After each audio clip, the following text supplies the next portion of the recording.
I don't understand why you insist on learning things the hard way, Trey, but you gonna learn. Oh yeah, you gonna learn.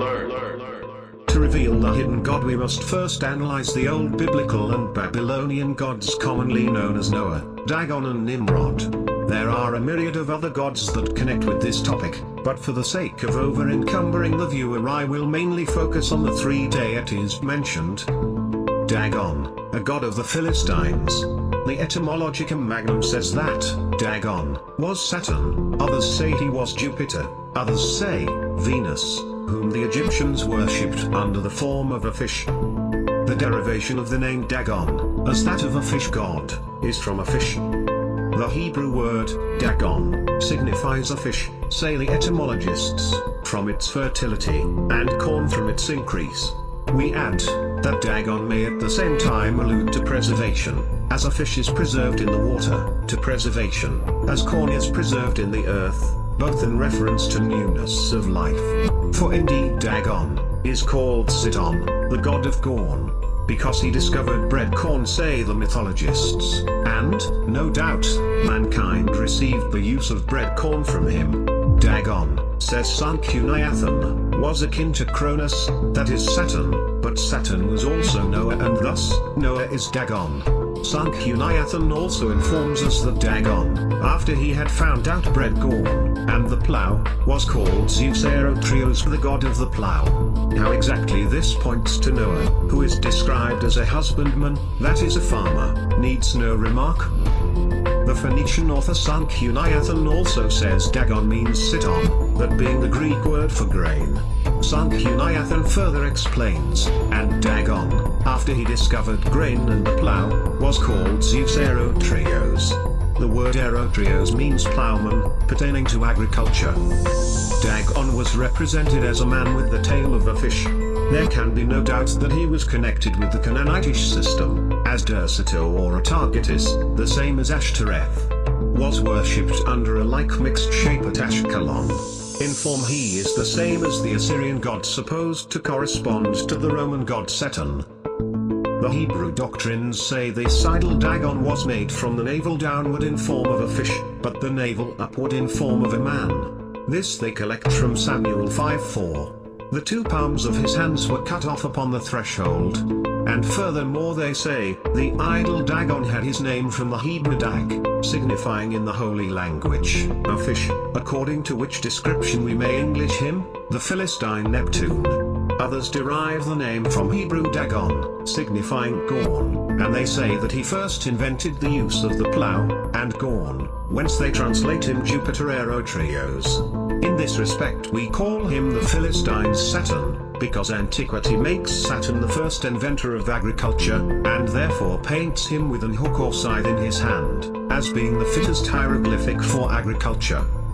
A description of the Saxon Caesar, or Saturn, is given, which declares him to be an old man, standing on a fish, with a basket of fruits and flowers in his right hand, and a wheel in his left. I think this connects him clearly with the old Sidonian idol, Dagon, of which we read in the scriptures. For the term Dagon implies corn of all sorts, and it is known that Saturn ruled over agriculture, and of course over corn. Hence, the fish on which Sita stands appears to be equivalent to the fishy parts, or lower parts, of Dagon. The god, Dagon, first appears in extant records about 2500 BC in the Murray texts and in personal Amorite names in which the Mesopotamian gods Elu, El, that is Saturn, Dagon, and Ardad are especially common. Joseph Fontenrose first demonstrated that, whatever their deep origins, at Ugarit, Dagon was identified with El, that is, Saturn. Dagon is likewise identified with Bacchus, the god of wine, who was known as Ichthys, the fish god, before Jesus was born. Alexander Hislop, author of the To Babylons, states that Jesus began to be popularly called Ichthys, that is, the fish, manifestly to identify him with Dagon. Greek Dionysus is the equivalent of Roman Bacchus, and both are known as gods of the wine and viticulture. And it is no secret the character of Jesus is always found around the symbolism of fish, bread, and wine. Transubstantiation is the change whereby, according to the teaching of the Catholic Church, the bread and the wine used in the sacrament of the Eucharist become, not merely as by a sign or a figure, but also in actual reality the body and blood of Christ. The Catholic Church teaches that the substance or reality of the bread is changed into that of the body of Christ and the substance of the wine into that of his blood, while all that is accessible to the senses remains unchanged. What remains unaltered is also referred to as the accidents of the bread and wine, but this term is not used in the official definition of the doctrine by the Council of Trent.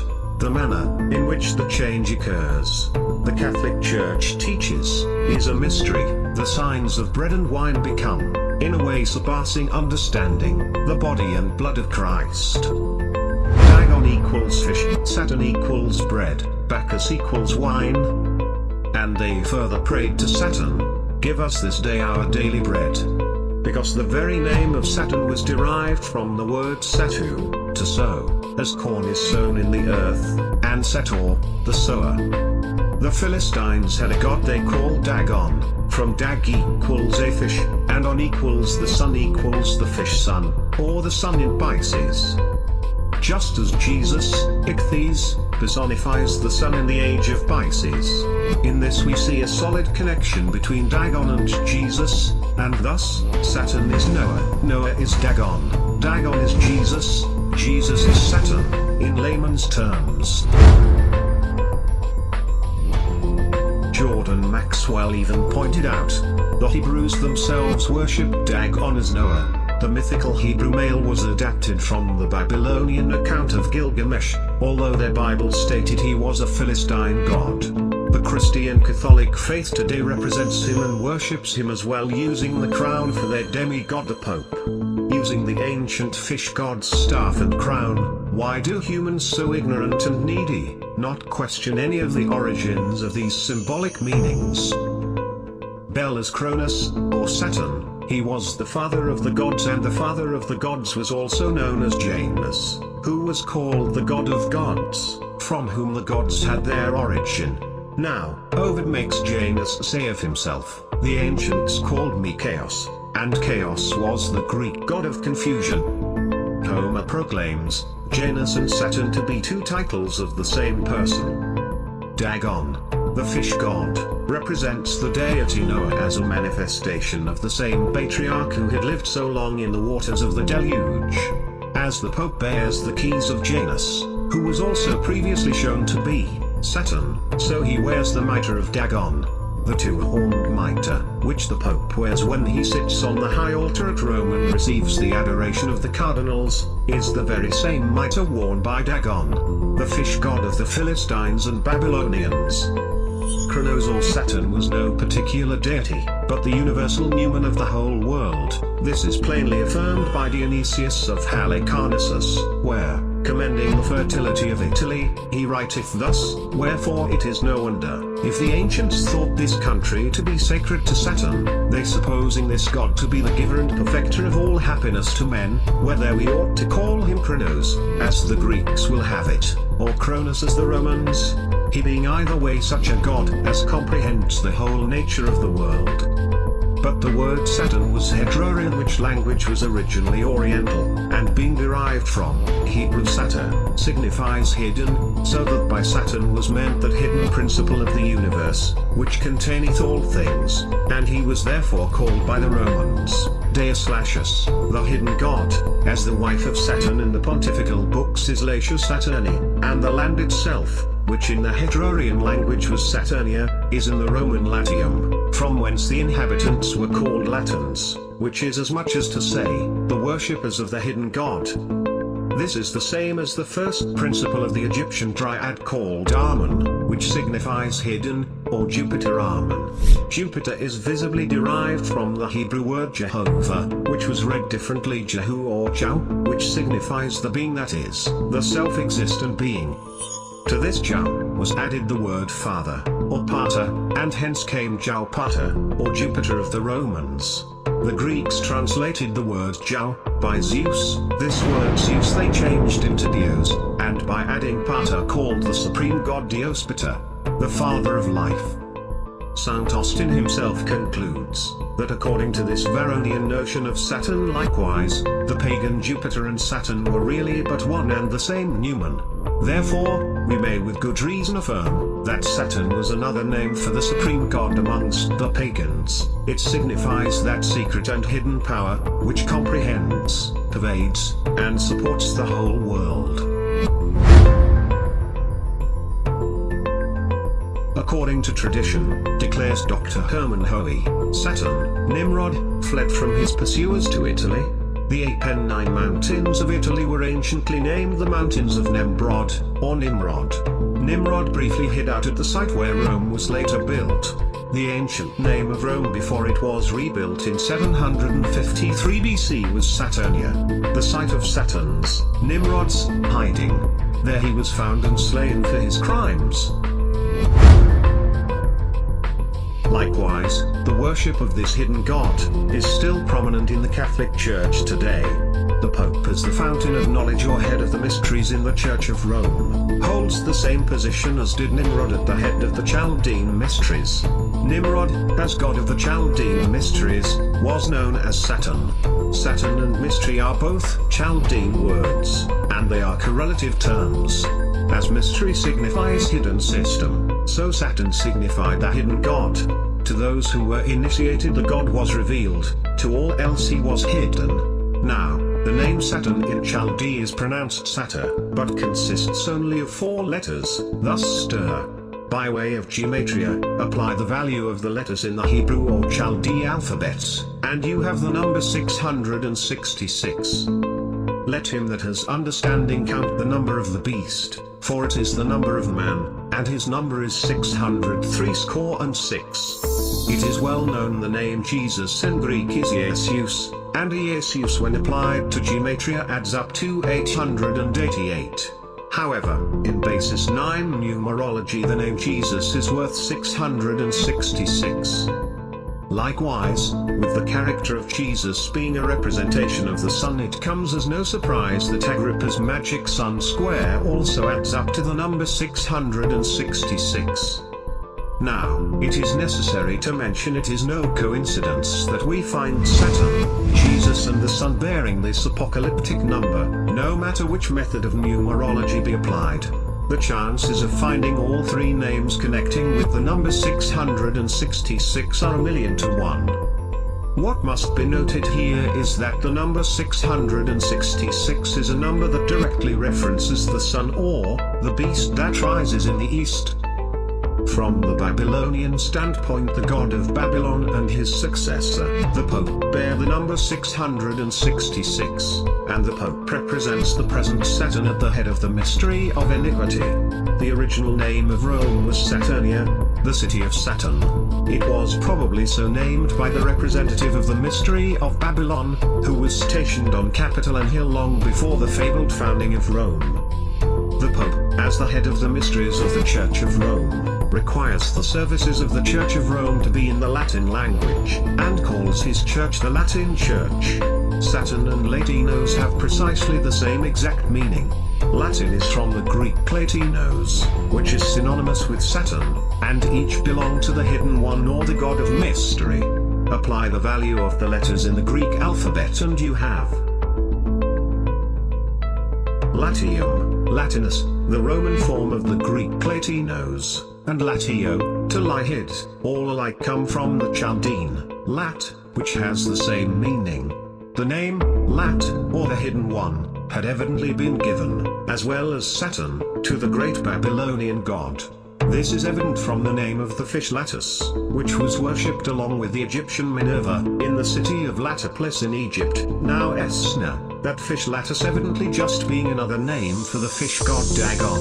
We have seen that Ichthys, or the fish, was one of the names of Bacchus, and the Assyrian goddess Atargatis, with her son Ichthys, is said to have been cast into the lake of Ascalon. If then, the Pope is, as we have seen, the legitimate representative of Saturn, the number of the Pope, as head of the mystery of iniquity, is just 666. But still further, it turns out, as we have seen, that the original name of Rome itself was Saturnia, the city of Saturn. This is vouched to like by Ovid, by Pliny, and by Aurelius Victor. Thus, then the Pope has a double claim to the name and number of the beast. He is the only legitimate representative of the original Saturn at this day in existence, and he reigns in the very city of the Seven Hills where the Roman Saturn formerly reigned, and from his residence in which, the whole of Italy was long after called by his name, being commonly named the Saturnian land. But what bearing, it may be said, has this upon the name Latinos, which is commonly believed to be the name of the beast? Much. It proves that the common opinion is thoroughly well-founded. Saturn and Latinos are just synonymous, having precisely the same meaning, and belonging equally to the same god. The observer cannot forget the lines of Virgil, which showed that Latinos, to whom the Romans or Latin race traced back their lineage, was represented with a glory around his head, to show that he was a child of the sun. Thus then, it is evident that, in popular opinion, the original Latinos had occupied the very same position as Saturn did in the mysteries, who was equally worshipped as the offspring of the sun. Moreover, it is evident that the Romans knew that the name Latinos signified the Hidden One, for their antiquarians invariably affirm that Latium received its name from Saturn, lying hid there, on etymological grounds. Then, even on the testimony of the Romans, Latinos is equivalent to the Hidden One, that is, to Saturn, the god of mystery, while Saturn, therefore, is the name of the beast, and contains the mystic number, Latinos, which contains the same number, is just as peculiar and distinctive an appellation of the same beast. The Pope then, as the head of the beast, is equally Latinos or Saturn, that is, the head of the Babylonian mystery. When, therefore, the Pope requires all his services to be performed in their Latin tongue, that is as much as to say that they must be performed in the language of mystery. When he calls his church the Latin Church, that is equivalent to a declaration that it is the Church of Mystery. Thus then, by this very name of the Pope's own choosing, he has with his own hands written upon the very forehead of his apostate communion its divine apocalyptic designation, Mystery Babylon the Great. The Pope, therefore, undoubtedly bears the number of the beast, or that man of sin. The city of Rome is Saturnia, or the city of Saturn, the hidden god, the god of the mysteries, whom the Pope represents. The Latin Church being the church of the mystery, and the Latin tongue being the language of the mystery, is the reason why the Pope, who bears the number of the mystery, requires the services of the mystery held in the church of the mystery to be conducted in the language of the mystery. And in no way is this secluded to the Roman Catholic Church, as it is no secret that the basis for Christianity and its teachings lay on the foundation of the Roman Catholic Church, and as it has been shown and proved that Saturn masquerades in the guise known as Jesus Christ, the child of the sun, with a glory around his head. Hence, the hidden god Saturn.